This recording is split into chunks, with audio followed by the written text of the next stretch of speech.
Walter Bramble, and the Train That Never Reached Morning. Chapter 1. The Empty Platform.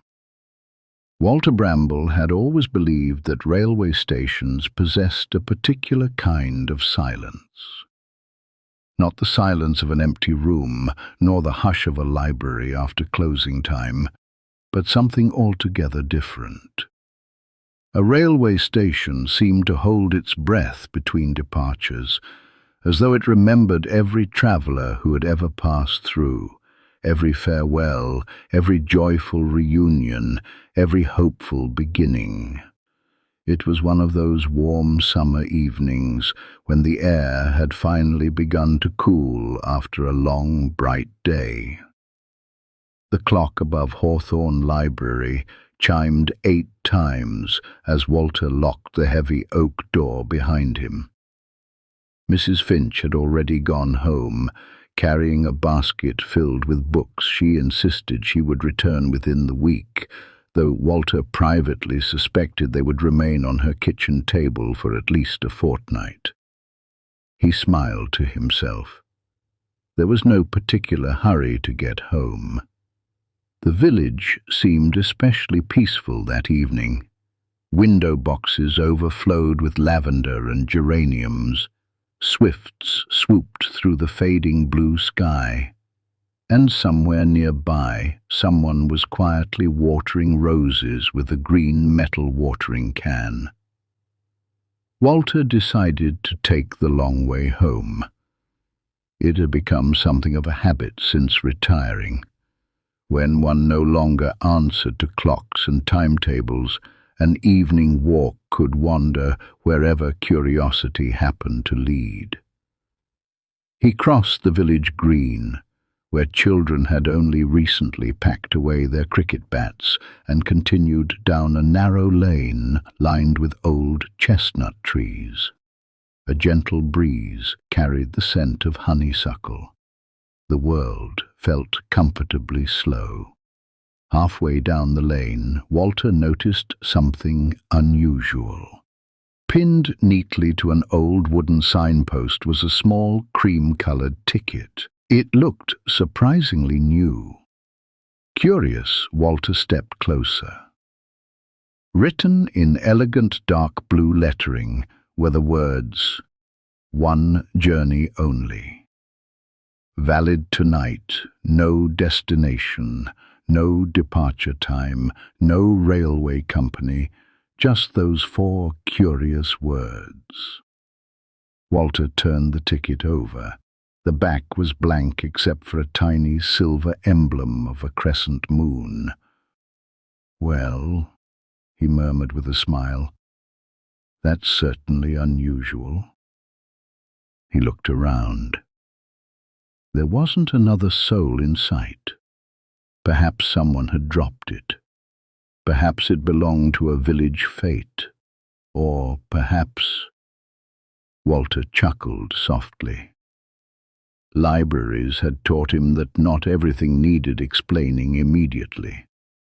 Sometimes the nicest mysteries were the ones that unfolded slowly. He slipped the ticket into the pocket of his tweed jacket. "I dare say," he said quietly to himself, "if it wishes to be found, it'll tell me where it belongs." With that, he continued walking. Instead of turning towards his cottage, however, he found himself following a path he could not quite remember choosing. The lane narrowed. Hedges grew taller. The evening became quieter. Even the birds seemed to sing more softly. Presently he reached a section of woodland he had rarely explored.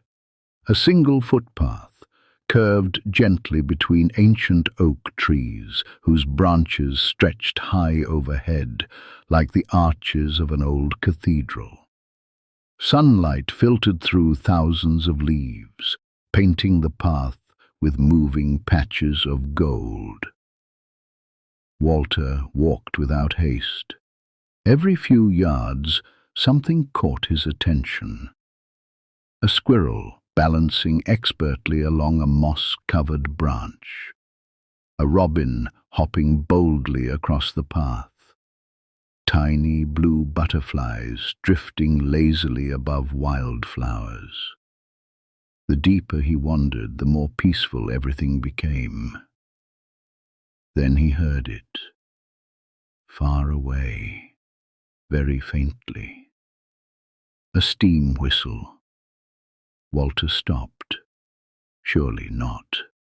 There hadn't been a railway through these woods for decades. He listened again. The sound floated through the trees once more, long, low, almost sleepy. His curiosity awakened at once. He followed the sound. The woodland opened onto a broad clearing.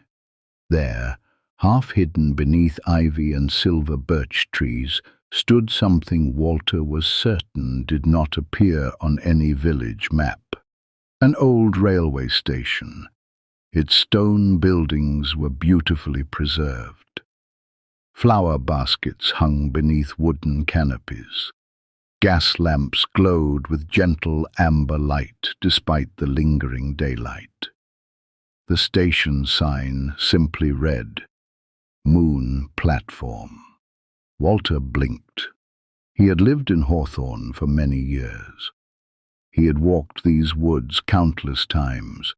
He had never seen anything remotely resembling a station. Yet there it stood, as naturally as though it had always belonged there. No litter, no graffiti, no broken windows. Only immaculate flower beds and polished brass fittings that reflected the evening light. The platform itself was entirely empty. No passengers, no station master, no porters. Only silence.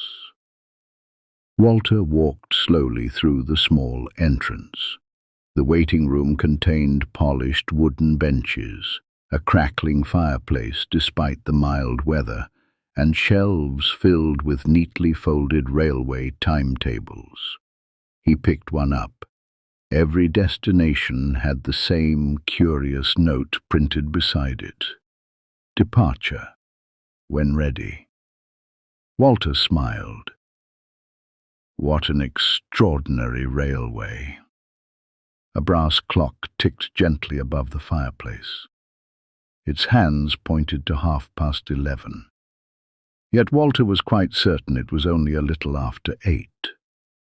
Stranger still. The second hand moved backwards. Not quickly, not alarmingly. Simply drifting gently in reverse. Tick, tick, tick. Walter watched for several moments before quietly deciding that perhaps clocks occasionally enjoyed behaving differently in unusual places. He stepped back onto the platform. The evening sky seemed somehow deeper than before. The first stars had begun appearing overhead. A soft breeze stirred the hanging baskets.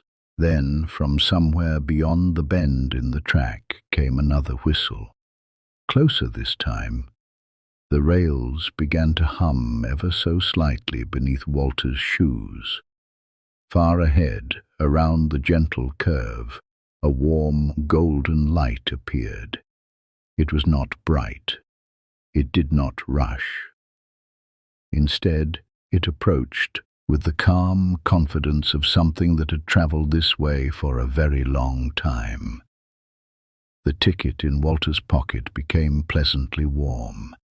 He slipped it out and looked at it once more. The silver crescent moon now shimmered softly. Without quite knowing why, Walter felt no anxiety whatsoever, only curiosity. The approaching engine emerged slowly from the trees. It was a magnificent old steam locomotive painted midnight blue with fine gold lining. Soft white steam curled lazily around its wheels. Behind it stretched a line of beautifully restored sleeping carriages, each glowing warmly through lace-curtained windows. As the train rolled silently alongside the platform, Walter noticed something rather curious. Although every compartment appeared warmly lit, he couldn't see a single passenger inside. The locomotive came gently to a halt. A polished brass bell rang once. One carriage door opened by itself with the quietest click. No one stepped out. No voice called his name.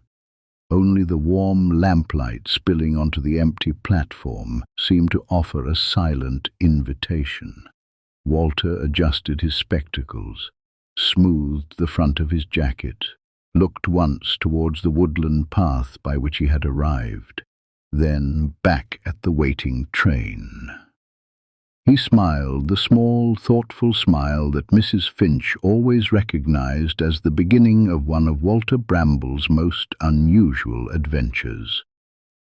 With the mysterious ticket resting comfortably in his hand, he took one slow step towards the open carriage door.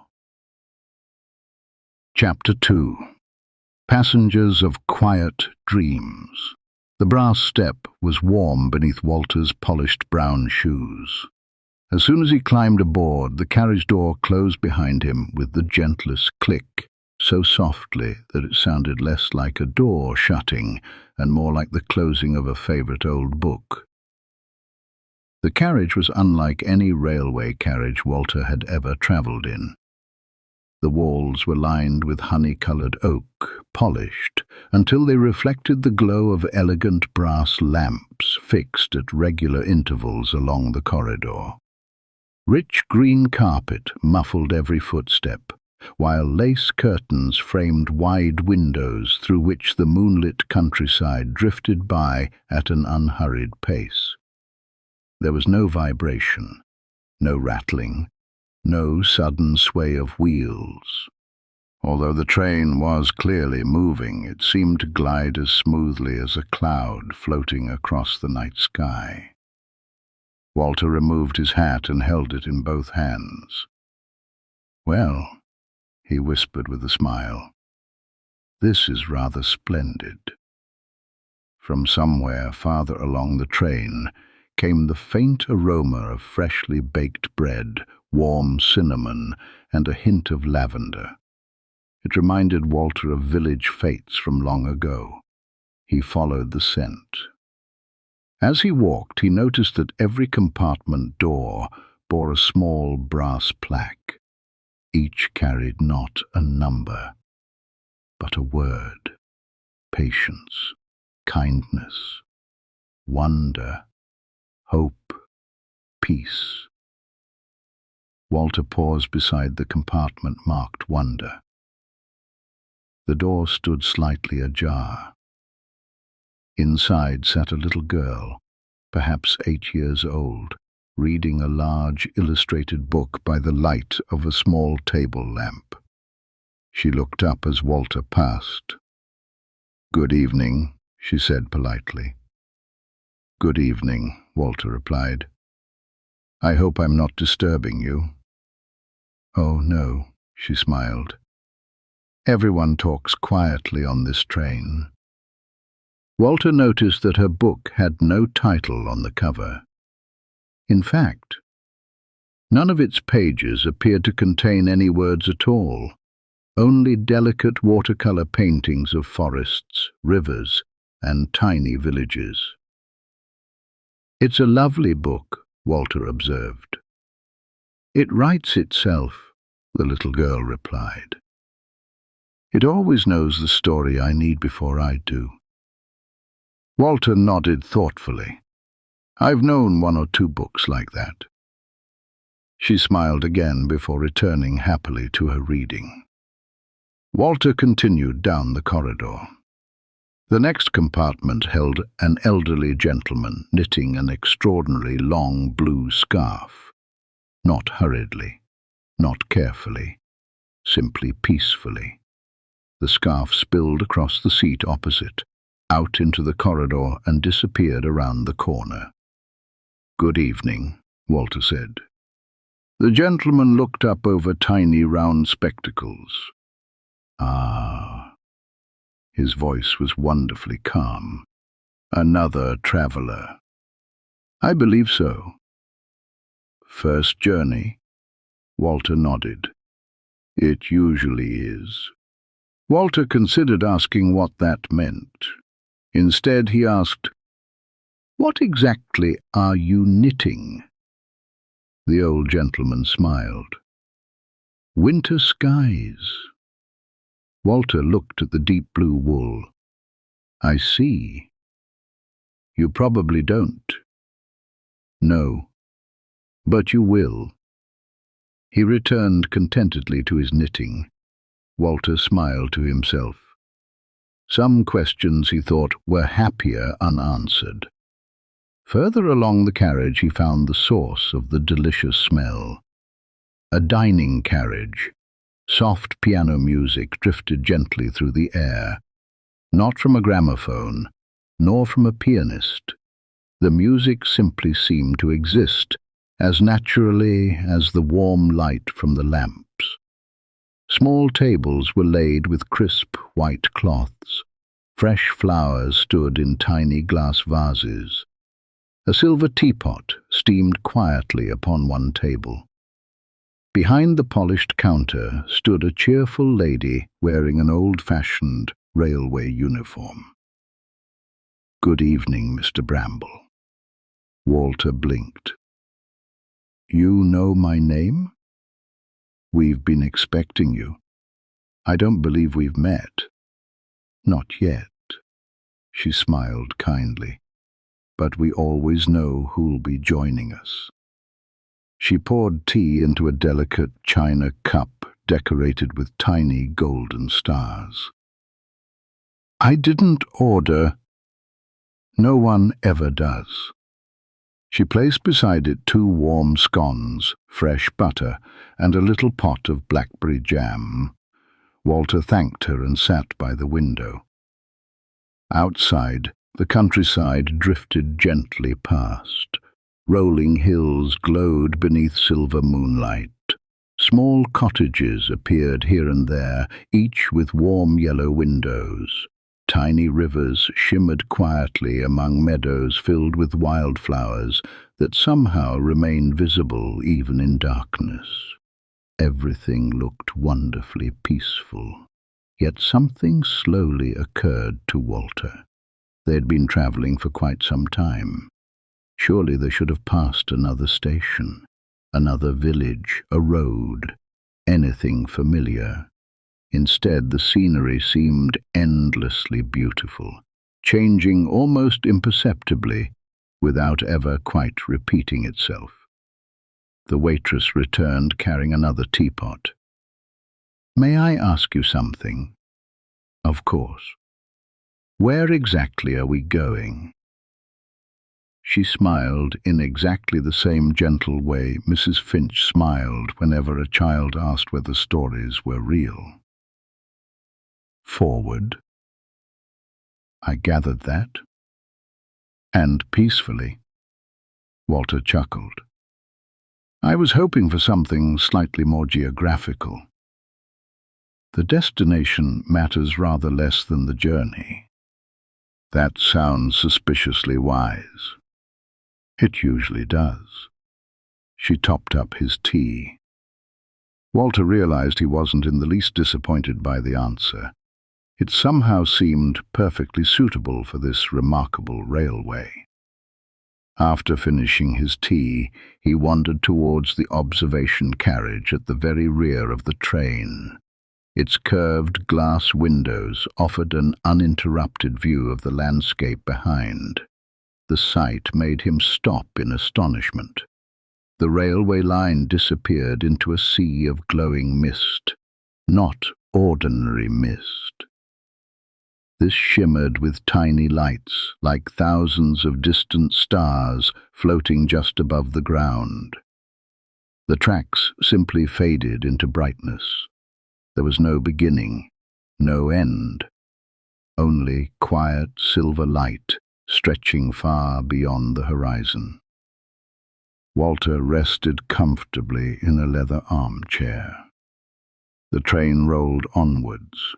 Minutes, or perhaps hours, passed without concern.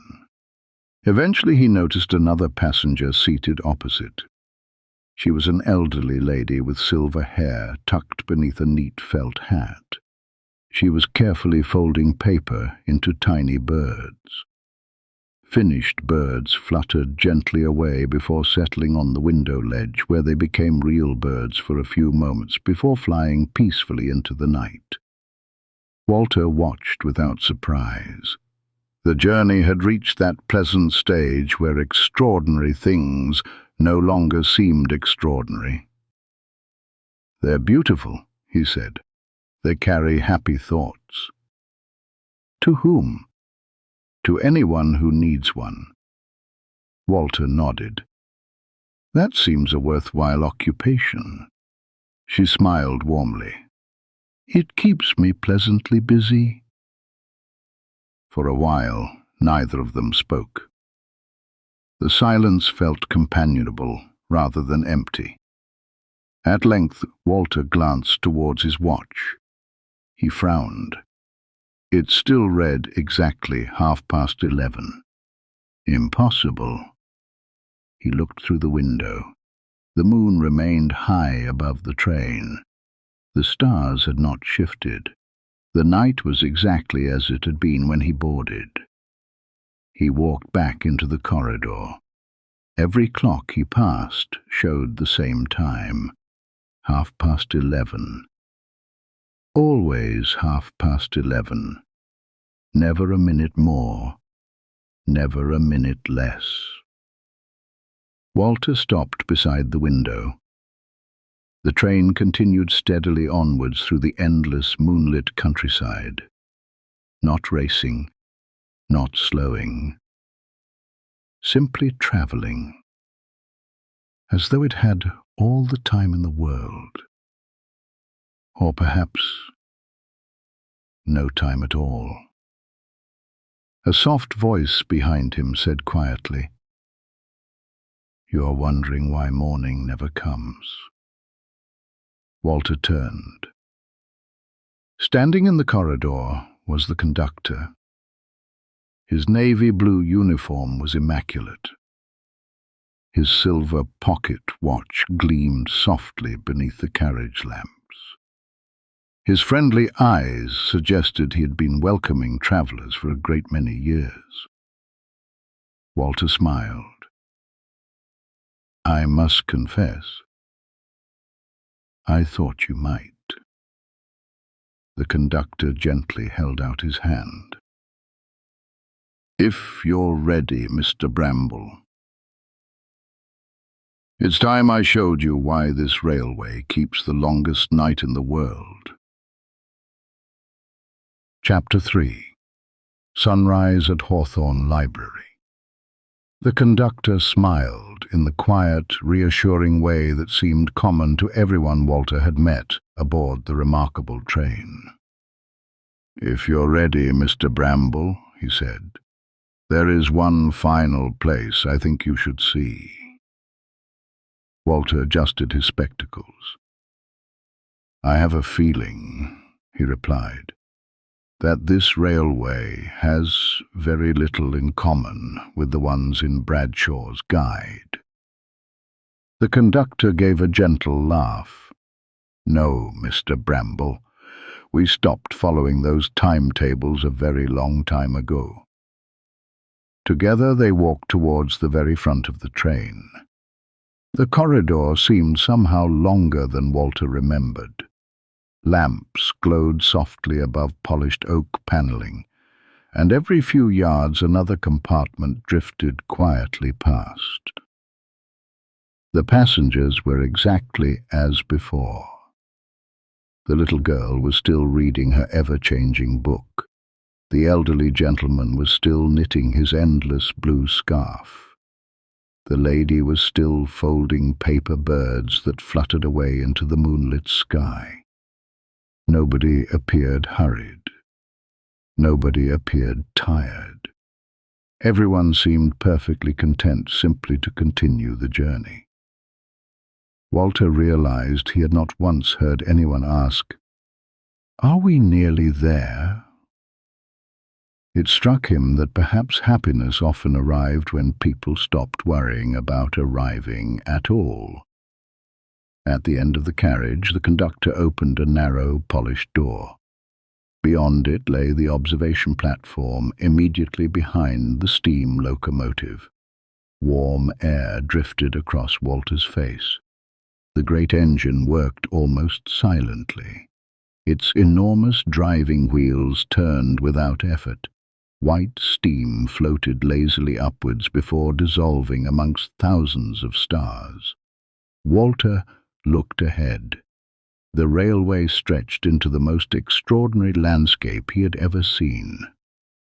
Instead of crossing fields or hills, the line floated gently above an endless sea of white clouds. Moonlight shimmered across their soft rolling surface until it looked almost like fresh snow. Far below, here and there, tiny lights twinkled through gaps in the clouds. Villages, farmhouses, lighthouses, sleeping homes. The whole world rested peacefully beneath them.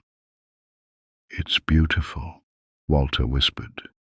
The conductor nodded. "We travel while everyone else sleeps. So this train really does travel all night?" "It travels every night." "And never reaches morning?" "Not while there are people who still need peaceful dreams." Walter looked at him curiously. "I'm afraid you'll have to explain." The conductor rested one hand upon the polished brass rail. "Long ago," he began, "people worried rather more than they do now." Walter smiled. "I rather suspect they still worry quite a lot." "They do, which is precisely why we continue."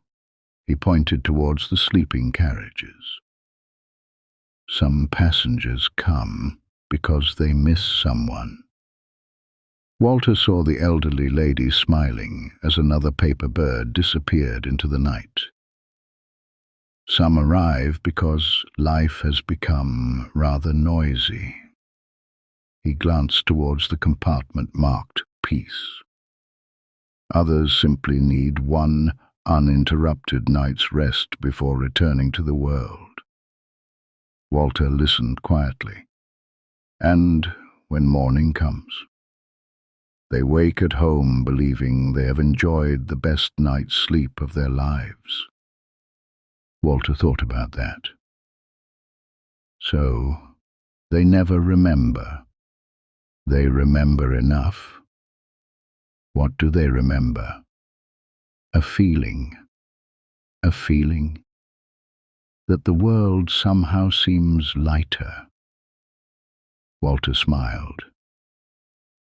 "I think I understand." The conductor nodded. "Most people do."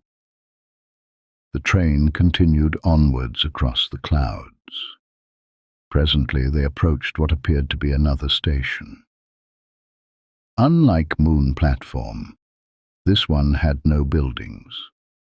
Only a beautifully kept platform suspended amongst the clouds themselves. Dozens of old-fashioned lanterns glowed with warm golden light. Above the platform hung a simple wooden sign. "Last stop before morning." No passengers waited. No station master stood nearby. Only silence. The train slowed but did not stop. Instead, it rolled gently through the station, as though acknowledging an old friend. Walter noticed hundreds of clocks mounted upon elegant posts along the platform. Every single one read exactly the same time. 11:30. He turned towards the conductor. So, time really doesn't move here. Oh, it moves. It doesn't appear to.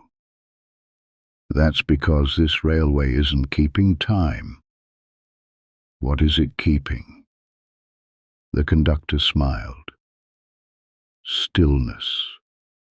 Walter repeated the word quietly. Stillness. The answer somehow felt complete. For several minutes, neither man spoke. The locomotive breathed softly ahead of them. Steam drifted upwards into the star-filled sky. Walter realized he had not thought about tomorrow once since boarding. He had not thought about library catalogues, nor overdue books, nor shopping, nor mowing the lawn, nor anything at all beyond the simple pleasure of watching the clouds roll gently beneath the train. Perhaps, he reflected, peace was not the absence of thoughts. Perhaps it was simply allowing them to drift past without chasing after them. The conductor looked towards the eastern horizon. Mr. Bramble. Walter followed his gaze. Far away, beyond the endless clouds, the faintest pale gold light had appeared. It was not yet sunrise, merely the promise that sunrise would one day come. The journey is ending, so soon. It always feels that way. The conductor reached into his waistcoat pocket and removed the little silver ticket Walter had found beside the woodland path. I believe this belongs to the railway now. Walter accepted that without disappointment. It seems only fair. The conductor placed the ticket inside a small wooden box, already containing hundreds of identical moon-shaped tickets. Will I ever travel again? The conductor smiled. The railway decides. Before Walter could ask what that meant, the whistle sounded once. A long, low, comforting note. The clouds slowly dissolved into white morning mist. The stars faded one by one. The warm lamps along the train became softer. The polished oak blurred gently like reflections upon still water. Walter felt pleasantly sleepy, not exhausted, simply ready for a good night's rest. He closed his eyes for only a moment. Birdsong. A blackbird somewhere close by. The scent of freshly cut grass. Walter opened his eyes. He was sitting comfortably in his favorite leather armchair inside Hawthorne Library. Morning sunshine streamed through the tall windows. Dust motes floated lazily in the beams of light. Everything appeared exactly as it always had. Except a gentle knock came at the library door. Mrs. Finch stepped inside, carrying 2 paper cups of tea. Goodness me, Walter. She laughed softly. I've never seen anyone nap quite so peacefully. Walter looked around in mild surprise. I must have drifted off. You certainly did. She placed a cup beside him. You've been smiling in your sleep. Have I? The whole time. Walter accepted the tea. It was wonderfully warm. I've had the most extraordinary dream. Mrs. Finch settled into the chair opposite. I thought you might. He began describing the mysterious ticket, the hidden station, the beautiful blue locomotive, and the passengers who travelled through an endless moonlit night. Mrs. Finch listened without interrupting. When he finished, she smiled knowingly. "That sounds like exactly the sort of journey you needed." Walter looked thoughtfully out of the library window. Across the village, a faint plume of white mist drifted between the distant trees before quietly disappearing. For just a heartbeat, he thought he heard the soft whistle of a steam engine. Then it was gone. Later that afternoon, while returning a book to its proper shelf, Walter noticed something protruding from between the pages of an old railway history. It was no larger than a bookmark, cream-coloured, perfectly clean. He carefully pulled it free. It was another ticket. On the front, in elegant blue lettering, were the familiar words, "One journey only." Beneath them, in smaller writing, appeared a sentence he was quite certain had not been there before. "For those who remember how to travel slowly." Walter smiled to himself. He slipped the ticket gently back inside the book. Perhaps someone else would find it one quiet evening, and perhaps somewhere beyond the old woodland. The midnight blue train would once again be waiting at Moon platform, not in any hurry, never racing towards tomorrow, simply carrying its peaceful passengers through the longest, gentlest night in the world.